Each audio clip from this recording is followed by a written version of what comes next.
قطعا همتون بازی Games again. And from there to this place, an island in the middle of the Pacific.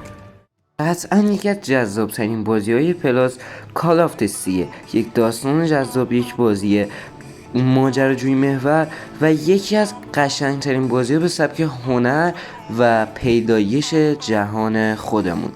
بازی کال آف سی بازی زنیه برای ما تعریف میکنه که این زن یه روز از خواب پا میشه و میبینه شوهرش غیب شده و سریع بعد برای پیدایش شوهرش اقدام کنه. در پی این پیدایش به موانع ها و معماها و چالش های جذابی روبرو میشه که من به شخص عاشق این موانع ها و چالش ها از لحاظ گرفتن تروفی پلاتینیوم راد. پس سریع‌تر اقدام کنید.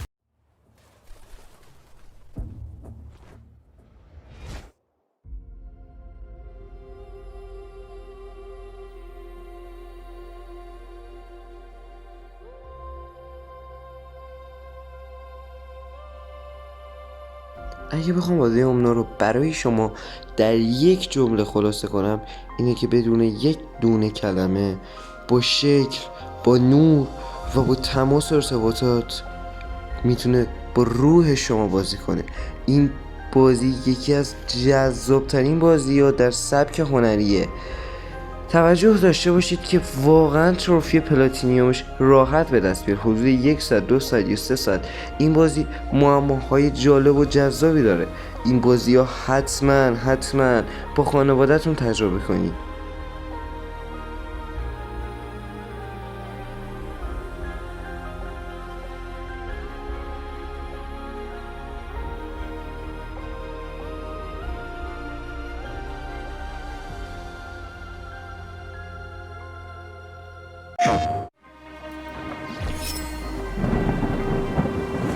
My child, your parents' time draws to an end.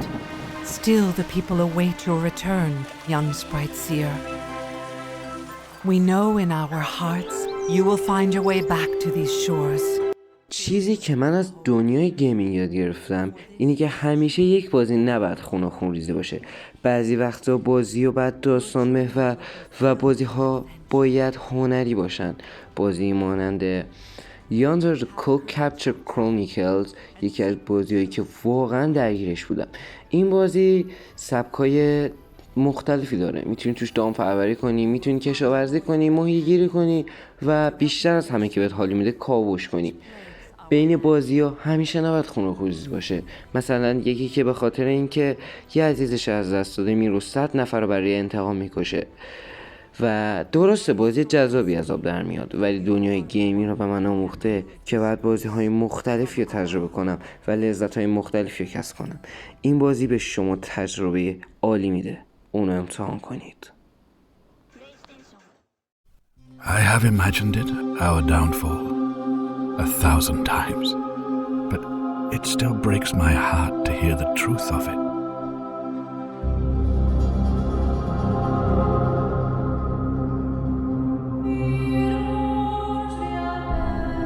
Take a look at this wondrous place. Complete strangers brought together by the fates to live out our days in a paradise we can never leave. And in all our time together. فکر کنم از تریلرش فهمیدی چه بازیه. The Forgotten City یکی از بازی‌های دیالوگ محور جذابی که اگه این بازی نکنیم واقعا از دست رفته. فردی بر سر کنجکاوی با پورتالی به 2000 سال قبل برمیگرده و میره توی شهری و میبینه که مردم اگه تنها گناهی انجام بدن، یعنی یک گناه ریز کوچولو انجام بده، همه به مجسمه طلا تبدیل میشن. این باعث شده تا مرد از روی کنجکاوی بره و معمای گم شده یک فرد رو حل کنه و باید با سوال کردن از کل شخصیت های اون شهر بفهمه که مرد گم شده کجاست. این بازی یک بازی شخصیت محوری که واقعا جذب این بازی میشین. بازی نقشه بزرگی داره، کم حجمه و تروفی پلاتینیوم رو راحت میشه ازش کشید بیرون. واقعا این بازی رو تجربه کنید. بازی جذابیه و تهش رو اسپویل نمی‌کنم چون آخر بازی داستان شوکه کننده داره.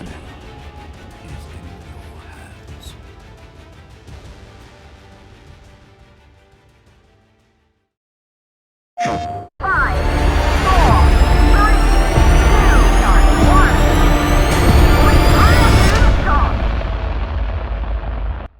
شده توی این لیست بازی آخرالزمانی بزنیم. این بازی نشون میده که حیات و زندگی روی زمین از بین رفته و شما توی ماهین و روی ماه فرود میین و باید کانکشن های بین ماه و زمین رو به هم ارتباط بدین و شاید تنها امید برای زنده موندن بشریت باشین. بازی اصلا کلا 6 گیگه و شما میتونید توی 3 ساعت این بازی پلات کنید، با خانواده بازی کنید و لذتشو ببرید.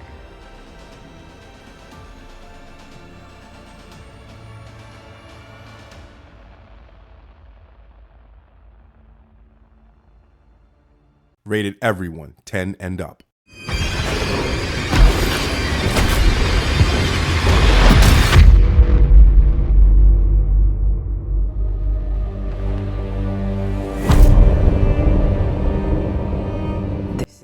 بعد از معرفی کردن این همه بازی و آثار هنری، وقتشه یه بازی بهتون معرفی کنم که واقعا جذابه و سیستمش بیشتر فایتینگه و توی داستان زیاد نمیتونین نمره بالایی ازش بگیرین. بازی ساندرویدی که جذابترین بازیاییه که میتونین اونا به روش سیستم فایتینگ و کمبو زنی انجام بدین. این بازی فقط به درد کسایی میخوره که عاشق زدن دکمه یا مورتال کامبت بازا هستن. داستان بازی حرف زیادی برای گفتن نداره، اما میتونیم با استفاده از کمبو، رنگ و لعاب بازی، با فایت های جذاب و موانعی سخت و دشوار میتونیم از بازی لذت شدیدی ببریم. البته اینو بگم پلاتینیوم این بازی اونقدر که فکر کنم راحت نیست، اما غیر ممکن هم نیست. حداقل اگه بازیکنی باشید که بتونید ترای هارد بزنید و خیلی صفر بازی کنید، حدود اونو بتونید توی 3 یا 4 یا 5 ساعت پلات کنین.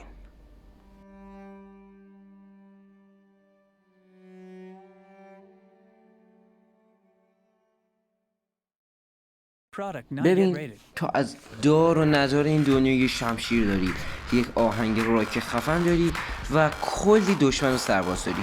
حالا باید با یه شمشیر یک آهنگ فانک و خفن بزنی کل مردمای جهانو جر بدی.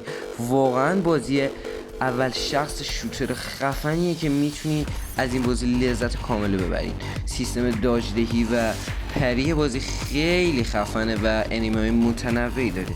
از این بازی لذت کافی رو ببرید و یادتون نره این بازی توی پلاس و بازی قسمت دومش توی بازی‌های ماهانه پلاس بود و میتونین اگه بازی قدیمی توی لایبرری خودتون داشته باشین از اون هم لذت کافی رو ببرید.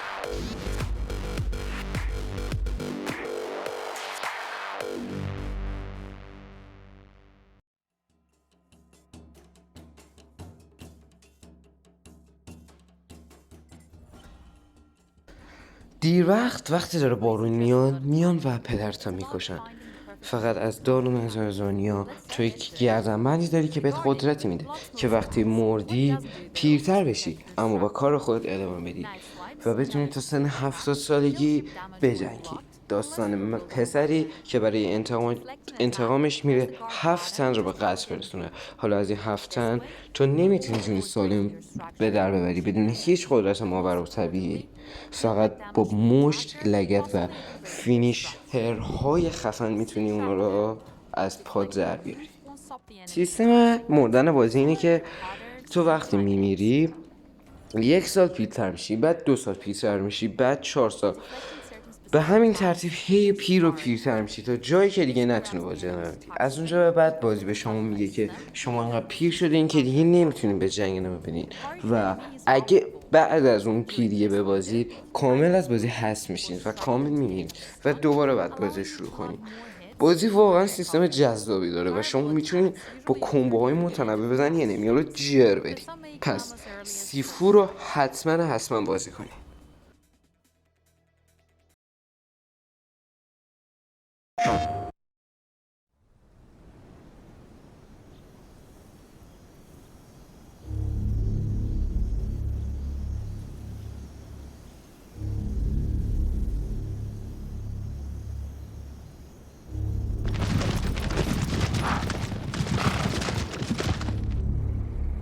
به این صورته که شما باید در کل بازی 12 تا تایتان رو بکشی و برای این کار عزیزترین کس خودتو معامله کنی.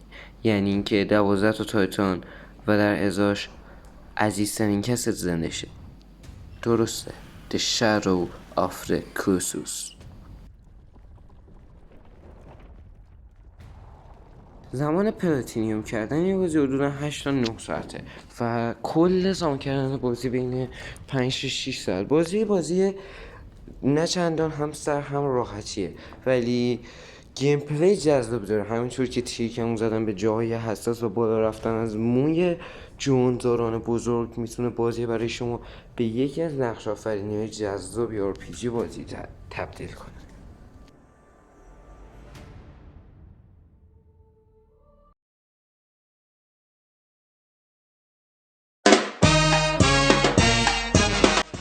به آخرین معرفی از بازی‌های جذاب 10 بازی ناشناخته شده پلی‌استیشن پلاس.